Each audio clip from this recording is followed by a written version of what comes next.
In this place on the territory of the United States since at least 1891, people, planes and fishing boats have mysteriously disappeared. The area, which locals call the Michigan Triangle, covers part of Lake Michigan, the city of Ludington and Benton Harbor in Michigan, and the city of Manitowoc in Wisconsin.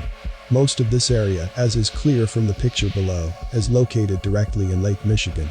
However, most of the missing people in the area disappeared in the wooded area along the shores of this lake. It is also often seen unidentified flying objects, strange fogs and other unusual phenomena, which generally indicates an anomalous zone. One of the strangest disappearances occurred in February 1978 when a young student, Stephen Kubaki, went to the lake for a ski trip. He left in a good mood, and there was nothing to indicate that anything bad might happen to him.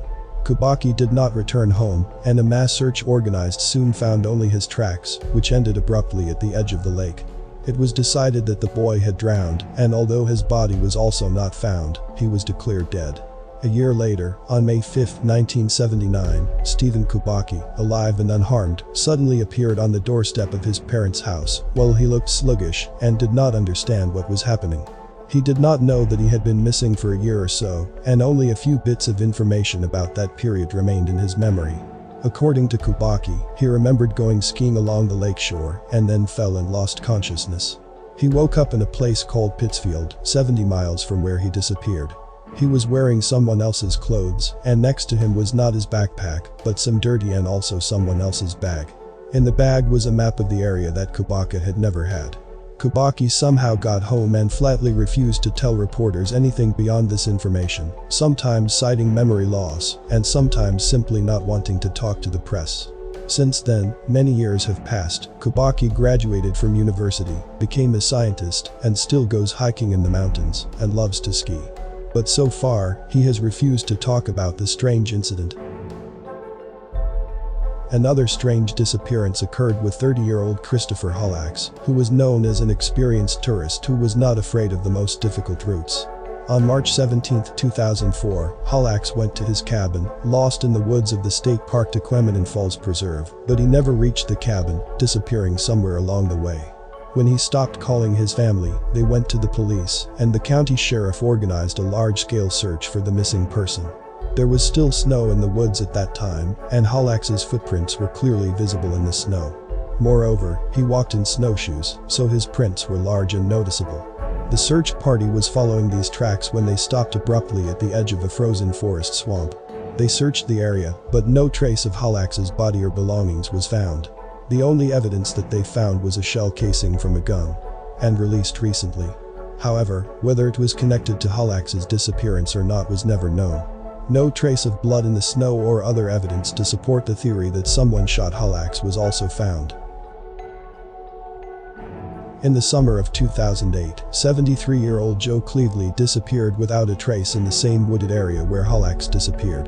Clively, along with his wife and dog named Chip, had come here from Florida, renting a small lake house for the summer. On July 13, Clively and his dog decided to walk along the Taqua Trail. It was a short walk of just a few hours, and Clively had called his wife and told her that he would be back around 9 p.m. But he did not return either in the evening or the next day. After his wife's appeal to the police, a large-scale search operation was carried out, covering an area of 10,000 acres in the area of the Taqua Trail. But it was no use. Clively and his dog had disappeared from the face of the earth without a trace.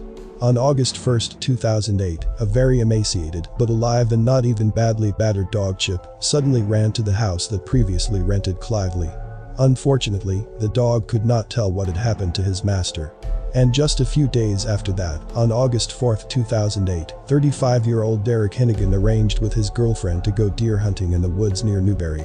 They agreed on a meeting place, and it is known that Derek arrived in the specified area, left his car in the parking lot by the highway, and then went into the woods. But he never reached the meeting place with his girlfriend. No trace of him was found in the woods, and it is still unknown what happened to him. In the summer of 2013, 2-year-old Amber Rose Smith disappeared right from her home in the town of Newego, on the shore of Lake Michigan. According to her father, he played with his daughter and their 2 dogs in the children's room, and then went out for just a few minutes to use the toilet. When he returned, the girl was no longer in the room, nor were the dogs. The father started looking everywhere for the child and then ran out into the street where he found the dogs. But the girl was nowhere to be found. A large-scale search involving several hundred volunteers was soon launched, but the girl was found only a day later and 2 miles from her home. She stood on the road staring into space and seemed not to understand how she got there. The girl tried to ask questions, but although the child could already speak, the girl did not explain what happened to her. It looks like she was in a state of shock and disorientation. However, there is a dense forest between her house and the road, but the child did not look as if he had walked through this forest on his own. It is difficult to imagine that a girl at the age of 2.5 years has overcome such a distance through the forest, and even with the fact that the temperature has dropped sharply in the evening and at night. Maybe someone took her and then dropped her off. We'll check it out, said Sheriff Brian Boyd. However, it was never found out how Amber Rose disappeared from the house and ended up on the road in the woods. It is also curious why the dogs did not follow her if she went out of the house into the woods, and if it was a stranger, why the dogs did not even bark at him. Subscribe and turn on notifications so you don't miss more videos of mysterious stories and photos. Check out this playlist and I'll see you in the next video.